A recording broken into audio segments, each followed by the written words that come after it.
Ahojte, srdečne vás pozdravujem pri dnešnom výklade, ktorého témou je, čo je na ceste k vám.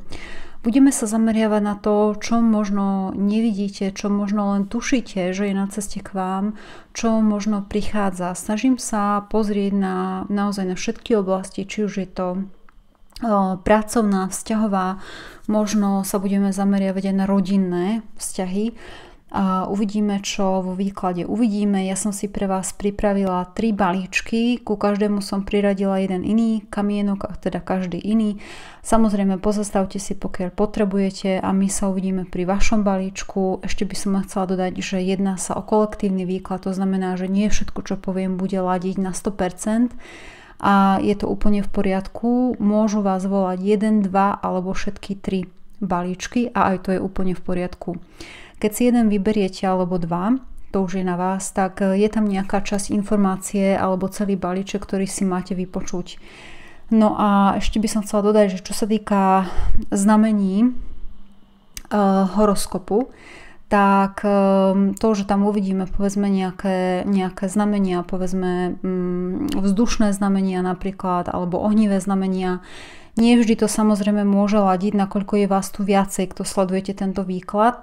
Môže to byť aj taká situácia, že ste alebo máte nejaký ascendent alebo iné planéty práve v tomto znamení a možno to ani neviete, ale je tam prevládajúci iný element celkovo vo vašom horoskope, celkovom astrologickom ako takom. Tak, obsidián, balíček číslo 1, citrín, balíček číslo 2, ametist, balíček číslo 3. Budem sa samozrejme tešiť pri vašom balíčku a ja už pomaly a postupne si to tu posúvam a presúvam.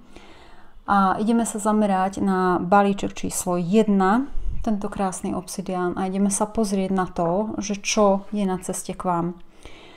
Dobre, tieto karty si zatiaľ nechávam bokom a ideme sa pozrieť v tarotových kartách, čo je na ceste k vám. Balíček číslo 1. Všetci, ktorí si vybrali balíček číslo 1, čo je na ceste k vám? Čo je na ceste k vám? Čo je na ceste k vám? Dobre. Ja si najprv vyložím všetky karty, ako keby ešte aj druhú radu, a hneď začnem aj hovoriť, čo je na ceste k vám.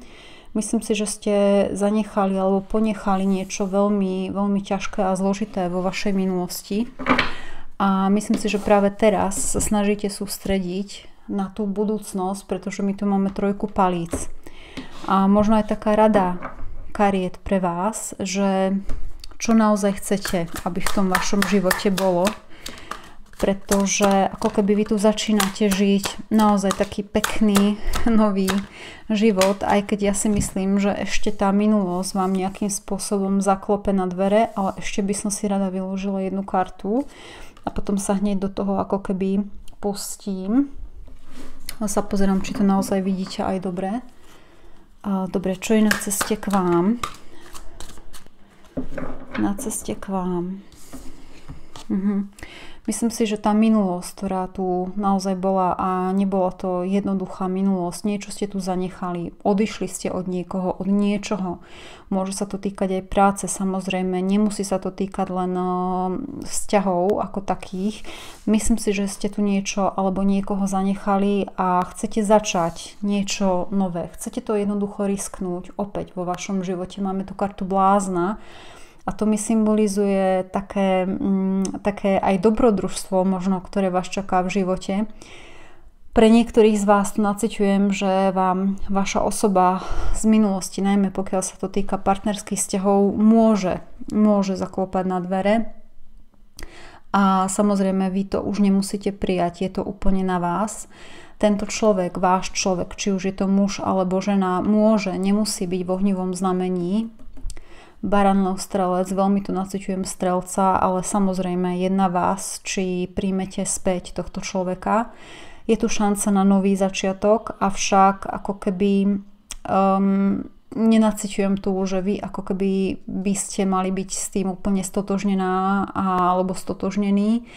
To finálne rozhodnutie, čo s tým urobíte, je na vás. Ja vidím, že vy idete do vlastnej stability a hlavne potrebujete ako keby čas na liečenie. Momentálne sa z toho zotavujete, o čom nám hovorí aj táto karta. Je čas na liečenie v podstate. Čiže keď sa pozeráme na to, že čo je na ceste k vám, tak určite áno, nakoľko ja tu cítim a navnímavam veľmi citlivých a takých jemných, empatických jedincov. Vidíte, máme tu tú kartu súcitu, potom tu máme kartu citlivosť a opäť je tu tá rúža, ktorá mi hovorí, že vy naozaj môžete byť veľmi taký vnímavý, citlivý, ale zároveň silný. V podstate mali by ste si uvedomiť, že naozaj, niekde som tu už aj hovorila v predchádzajúcich výkladoch, že v tej jemnosti je veľká sila. V podstate ide tu o to, že napríklad zoberte si aj tú rúžu. Ja vždy, keď sa pozerám na tú rúžu, tak ja myslím na to, že v tej krehkosti je zároveň spojená veľká ako keby neoblomnosť a ako keby pretrváva alebo schopnosť prekonávať ťažké podmienky. Príležitosť. Áno, určite vám ide do života taká šťastná príležitosť v podobe, povedzme, pre niektorých z vás vidím tu novú prácu, novú ponuku. To bude niečo stabilné naozaj. A pre niektorých z vás tu vidím, že sa vám tu bude ako keby vracať minulosť naspäť nejakým spôsobom. A tu len hovorím, že je samozrejme na vás, aký postoj voči tomu zaujmete, len tie karty ma upozorňujú, teda respektíve upozorňujú celkovo aj na to, aby ste boli veľmi opatrní a veľmi obozretní s celým tým ako keby návratom toho človeka, pretože je to síce ako keby aj to je príležitosť, ale nemusí to byť veľmi, povedzme, stabilná energia, pretože ten rytier palíc je taký, povedzme si, taký premenlivý, proste sa zjaví z ničoho nič, tu som prikvitol a nie je to také stabilné znamenie, ako keby, čo sa týka tej energie, bez ohľadu na to, aké znamenie horoskopu to je. V každom prípade tie karty mi hovoria, že čo je na ceste k vám, je ten nový začiatok, ktorý si máte možnosť vybudovať na úplne iných, takých pevných základoch. Ale to najdôležitejšie tam je mať ten súcit alebo darovať si ten súcit sebe samému. Takže balíček číslo 1, verím, že vás tento výklad potešil. Samozrejme budem sa tešiť pri ďalšom výklade a majte sa zatiaľ krásne a pekný deň. Vítam všetkých, ktorí si vybrali balíček číslo 2 a s ním aj tento kamienok citrín. Ideme sa pozrieť na váš výklad a na to, čo je na ceste k vám. Možno je to niečo, čo zatiaľ nevidíte, možno je to niečo na ceste, čo len tušíte. Zameriavame sa na všetky oblasti vášho života a zámerne nechávam tému voľnú. To znamená, že nezužujem to na vzťahy, prácu. Jednoducho uvidíme, čo je na ceste k vám. Čo je na ceste k vám? No, tu je to na spadnutie, ale ešte si chceme pozrieť, že čo to je. Najprv si vyložím všetky karty. Takže balíček číslo 2. Pre všetkých, ktorí si vybrali tento balíček, my sa pozeráme, že čo je na ceste k vám. Je to niečo, balíček číslo 2, že čo zatiaľ ešte ani neviete, čo to má byť. Samozrejme, my sa tomu pozrieme na zub. Ale myslím si, že s tou kartou mesiaca na spodu balíčka je to ako keby aj ten osud nejako chce ešte zatiaľ, aby ste to nie všetko ako keby vedeli. Balíček číslo 2, čo je na ceste k vám? Na ceste k vám. Čo je na ceste k vám? Myslím si, že na ceste k vám je úplne ako keby nový cyklus po niečom alebo po období, ktoré ste strávili s tou kartou toho pustovníka. Možno taký viacej zamyslený, viacej taký ako keby samém v sebe. Jednoducho ako keby premýšľať, rozmýšľať. To je to, čo tu ako keby bolo, čo ste riešili. Mnohí z vás tu riešili stres, áno, je tu karta trojka mečov, čo je naozaj taká ťažšia energia. Je to karta zlomeného srdca. Sú to trojuholníkové, respektíve môžu byť aj štvoruholníkové vzťahy. Myslím si, že nech už tá vaša minulosť bola akákoľvek, my sa pozeráme na to, že čo je na ceste k vám, a ja si myslím, že vy tu prichádzate do úplne niečoho nového, do nového vášho cyklu, pretože máme tu kartu sveta. Môžete zvažovať to, že či pôjdete do zahraničia alebo nie. Môžete tu zvažovať, že čo ďalej urobíte s tou vašou minulosťou, ktorá nebola veľmi jednoduchá. S tým diablom ja tu naciťujem ako keby naozaj niekoho, s kým nebolo ako keby jednoduché pretrhnúť to spojenie, áno. Naozaj tu naciťujem, že vy ste z toho mohli byť naozaj veľmi vyčerpaní a unavení a niečo vám tu možno padlo s tou kartou veže. V každom prípade ja tu naciťujem, že pokiaľ dovolíte alebo povolíte to, čo má prísť a to, čo je na ceste k vám, a samozrejme s tou osmičkou palíc je to niečo, čo tu bude čo chvíľa. Povedala by som, že bude to do takých 2 mesiacov, kedy vám tu príde do života ponuka, povedzme na nejaké rande, na nejaké stretnutie, možno na zoznámenie s niekým novým. Samozrejme je na vás, aké stanovisko voči tomu zaujmete. Ja si však myslím, a čo mi aj tá karta jednať hovorí, že v istom momente, či už sa to týka vzťahov, môže sa to samozrejme týkať aj zváženie ponuky do zahraničia, pracovnej, povedzme, ako keby tá karta toho sveta to priamo aj naznačuje. Jednoducho to rozhodnutie je na vás.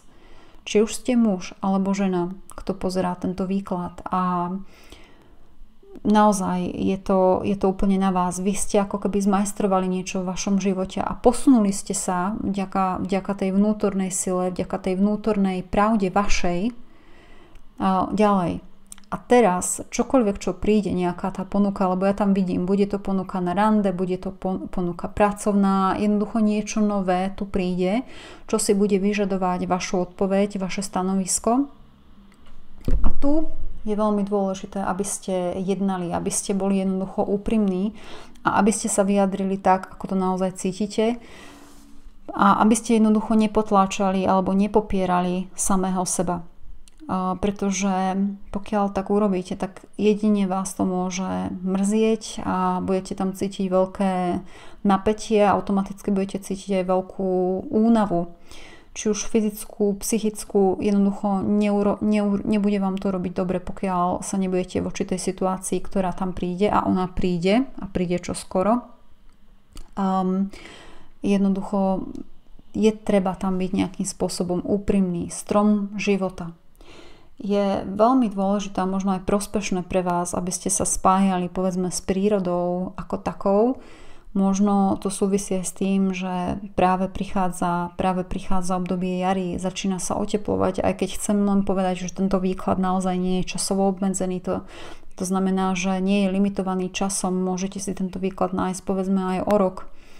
Kedykoľvek si ho nájdete, tá platnosť toho výkladu je relevantná nejakým spôsobom pre vás. A ten strom života tu jednoznačne hovorí, že ako keby je tu naozaj veľmi dôležité to spojenie s prírodou.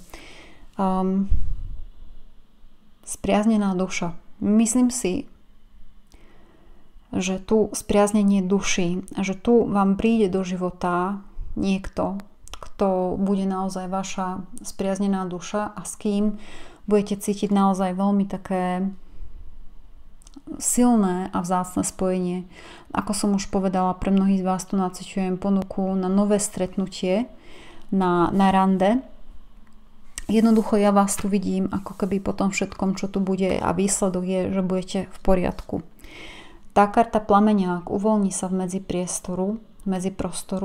priestorami práve hovorí, že je pre vás veľmi dôležité, aby ste uvoľnili nejakým spôsobom to napätie, ktoré tam nejakým spôsobom vznikalo. A z hodou okolností tá karta má číslo 45 a keď to zrátam z numerologického hľadiska, tak je to opäť len číslo 9 a to je ten pustovník, ktorý mi hovorí o tom, že vy ste putovali nejakým nejakým, alebo prechádzali ste nejakým obdobím presne ako ten pustovník, ktorý sa zamýšľal nad tým, ako to naozaj chce a ako to naozaj cíti. Myslím si, v konečnom dôsledku, nech vám tam do toho života prichádza čokoľvek, tak vy budete spokojní. S tou kartou 9 pohárov tam cítim a vidím zaľúbenie, povedzme, a hlavne takú spokojnosť, nech už sa rozhodnete akokoľvek. Čiže naplnenie, áno, čo som veľmi rada. Aj emocionálne naplnenie, nie len také v tej hmotnej rovine, ale naozaj je tu dôležité, aby ste pustili ten smútok ako úplne preč.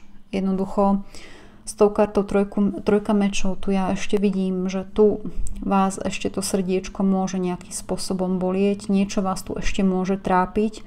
Určite na tej podvedomej úrovni to tu ešte stále je, v opačnom prípade by som tú kartu nevidela a nevyšla by nám. Je veľmi dôležité, aby ste počúvali presne ako tá cisárovna aj svoju intuíciu a svoje vnútro. A keď naozaj cítite, že niečo máte urobiť alebo nejako jednať, tak jednoducho choďte do toho a naozaj jednajte. Pretože tá cisárovna sa tou cisárovnou nestala len tak.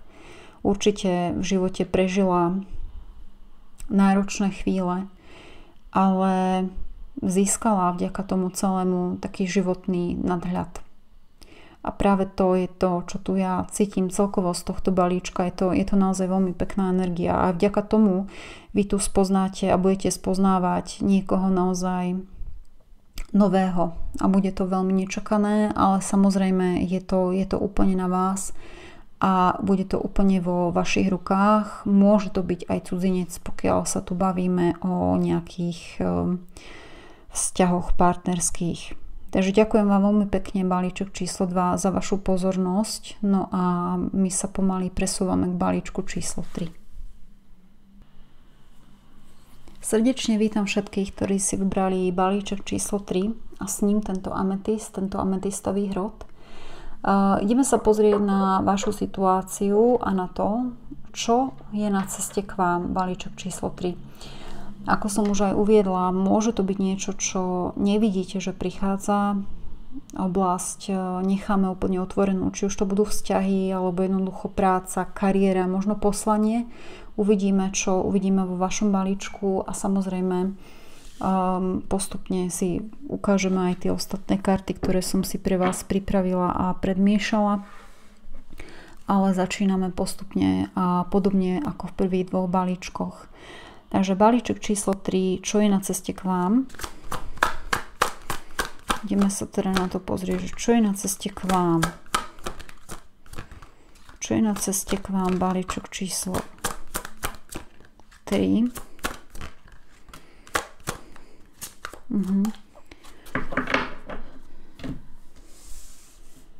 Balíček číslo 3, čo je na ceste k vám?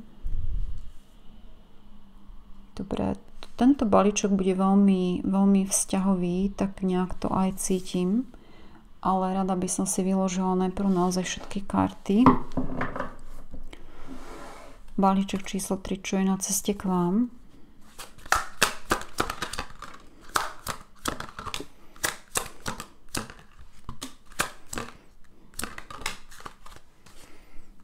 Balíček číslo 3, čo je na ceste k vám.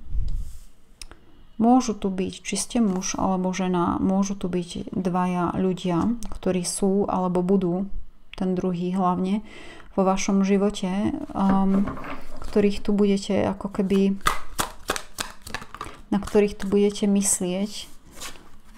Ale ja si myslím, že vy budete veľmi dobre vedieť, koho si nakoniec zvolíte, a tu prichádza v tomto celkovo vašom živote zmena, pretože máme tu kartu smrti, ktorú ja vnímam jednoznačne ako zmenu, transformáciu. Určite je spojená aj vašou vnútornou zmenou. Jednoducho, ak vy meníte svoje nastavenie a ja cítim, že ho meniť budete, tak jednoducho prichádza vám tu do toho života zmena. Prichádza tu veľké ako keby uvedomenie si niečoho s tou kartou posledného súdu. Ja si myslím, že vy ste sa v živote posunuli a posúvate sa niekde naozaj veľmi, veľmi ďalej. Áno, Je tu taká veľká duchovná práca, ako keby vo vašom živote, je tu karta duchovného stromu. Viem, že som povedala, že toto je partnerský ako keby výklad a partnerský balíček a hneď sa k tým osobám vo vašom živote aj dostanem, ale chcem, aby ste vedeli, že aj vďaka tým ako keby skúsenostiam, možno nezdarom vo vašom partnerskom živote, tak aj vďaka tomu ste sa niekde posunuli alebo sa niekde posúvate a máte si práve zvedomiť nefunkčné vzorce lípnutia na niečom alebo na niekom. A áno, božské vedomie, je to síce partnerské, ale je to veľmi ako keby také spojené a prepojené ruka v ruke s tým, že vy tu idete do svojej vlastnej sily a do svojho vlastného ako keby naplnenia s tým, že ja vidím, že jednu osobu tu v živote nechávate za sebou. Môže to byť niekto, lebo je tu energia rytiera palíc, páni, kľudne si to otočte. Barán, lev, strelec, ohnivá energia, jednoducho energia niekoho, bez ohľadu na to, aké znamenie táto osoba vo vašom živote bola, tak vy nechávate ako keby túto energiu za sebou a prichádza vám niekto stabilnejší o mnoho do vášho života. Môže to byť niekto z práce, môže to byť aj kolega, kolegyňa z práce. Jednoducho ja tu cítim zemské znamenie, pretože máme ho tu reprezentovaného ako kráľa mincí, respektíve rytiera mincí. Môžu to byť zemské energie, bík, panna, kozorožec, jednoducho niečo nové. Vám tu ako keby prichádza taká energetická zmena do života. Celkovo, keď sa pozeráme, že čo je na ceste k vám, tak je to taká vaša energetická zmena, ktorá súvisí s tým, že vy ste sa niekde pohli a niečo ste si uvedomili v sebe a niečo ste tam zmenili alebo zmeníte to vaše nastavenie. A možno aj ten váš pohľad na to, ako to naozaj chcete alebo nie. Možno tomu druhému človeku nebudete chcieť dať šancu a budete taký, povedala by som, opatrný, ale v každom prípade ja si myslím, že sa to skončí, alebo respektíve má to veľký potenciál na to, aby to skončilo dobre, so šťastným koncom, nakoľko ja vás tu vidím na karte 9 pohárov a to mi hovorí, že to je naozaj niečo také naplnené. Takže takto by som to charakterizovala a opísala. A koniec koncov s tou kartou 9 mincí, čo je malá cisárovna, to ste vy. Tá osoba je naozaj taká nezávislá, sebestačná a jednoducho ako keby okrem toho, že sa vie postarať o seba, tak sa vie postarať aj o iných ľudí a to s úplnou ľahkosťou. Dôležité tu však je, čo aj vidím v tých anielských radách, mimochodom vám vyšli 2 karty, tak som to aj zobrala. Je veľmi dôležité, aby ste sa nebáli požiadať druhých o pomoc. Takže možno je tu nejaká rada pre vás. A ďalšia rada, ktorá tu vyšla, je zeptajte sa svojich andelov, opýtajte sa svojich anielov, áno. Je veľmi dôležité aj s tou kartou z toho božského vedomia, že jednoducho presne tam tá ruka, ktorá ide ako keby z toho vesmíru, z toho univerza smerom k vám, je veľmi dôležité prijať tú pomoc, prijať tú pomocnú ruku, respektíve prijať to vedomie alebo jednoducho vedenie, ktoré vám tam prichádza a ktoré vám tam práve teraz ako keby malo prísť. Pozerám sa ešte na jednu kartu a to je práve tento hnedý medveď. Daj si pauzu. Je veľmi podstatné, aby ste ako keby si uvedomili, naozaj toto vnímam ako veľmi, veľmi silnú kartu, ako keby to je tá vaša vnútorná sila, ktorú tu cítim úplne od začiatku, ako som začala miešať karty pre balíček číslo 3. A pretože naozaj ten hnedý medveď je naozaj o takej tej sile vnútornej, nemyslím fyzickej. Celkovo vy sa tu dostávate do úplne iného takého nastavenia, takého, kedy vy budete ako keby viacej v súlade sami so sebou, pretože potrebujete ako keby zanechať tú minulosť, to, že vás tam naozaj niekto sklamal a vy ste stále čakali, možno dúfali alebo verili nejakým spôsobom, že sa to celé jednoducho zmení, tak verte tomu a vedzte, že tu vám prichádza niekto úplne iný, proste úplne nová a iná príležitosť. Samozrejme, je to príležitosť a ja to vždy opakujem, že je na vás, ako sa vy rozhodnete to celé uchopiť a to celé ako keby poňať, ale v každom prípade je veľmi dôležité, aby ste sa nebáli požiadať tých druhých o pomoc, respektíve nie len tých druhých, ale aj to vaše vyššie vedenie, povedzme tých anielov, nech už to nazývate akokoľvek, tak jednoducho ako keby nebáli sa cítiť, že tam je nejaký ten vyšší presah do toho duchovného života, pretože vďaka tej smrti, vďaka tej transformácii, presne ako ten Fénix, ktorý vstáva z popola, tak aj vy budete presne ako keby meniť ten svoj pohľad, meniť tie svoje priority. A možno aj práve vďaka, alebo kvôli tomu tu príjmete nakoniec do života niekoho, kto príde, možno konzervatívnejší, možno s takými pomalšími krokmi, ale o to stabilnejšie, so zámerom naozaj vytvoriť a budovať si hlavne s vami trvalý vzťah. Tak. Balíček číslo 3. Ďakujem vám veľmi pekne. Samozrejme platí, že všetky osobné výklady sú aj naďalej otvorené a v prípade záujmu o práve taký ma neváhajte kontaktovať. Adresa je uvedená v popise tohto videa. Budem sa tešiť pri ďalšom výklade samozrejme a prajem vám pekný deň. Majte sa krásne. Ahojte.